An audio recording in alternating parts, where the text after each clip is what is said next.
super easy DIY that you can do for spring or Easter season. So I have this heart from the Dollar Tree. I had already like stained it before. I used it in a different project, but it comes a little lighter. But I'm just gonna give it a coat of orange paint. I got this paint from Dollar Tree. I'm just gonna give it one coat because I don't need like a full saturated covering of it. Just want to give it that orange color, and I think like the kind of a little bit of brown peeking through is super cute. You can also sand it down and give it a little more distressing. Once it was dry, I came in with these acrylic paint pens.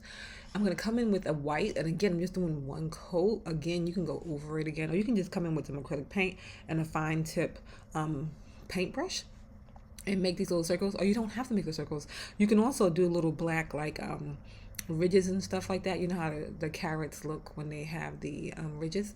That'd be cute too. But I did that. Once that dried, then I'm just gonna come in with some faux greenery and just pop that off the stem.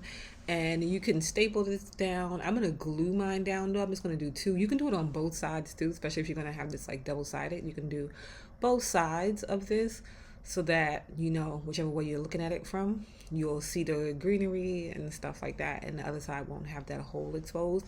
So you can finish this off with a cute little bow or something like that. But I'm just gonna do this tassel here and a wood bead, and that is it. So simple. I'm just gonna rest it in the little crack there, the little dip there in the top with some hot glue, and that is it. It's so easy, so simple. And this is cute for a tiered tray kind of decor piece. That's what I'm using mine for. But you can just use this as a sitter or a leaner on your shelf too for the holiday season. You can make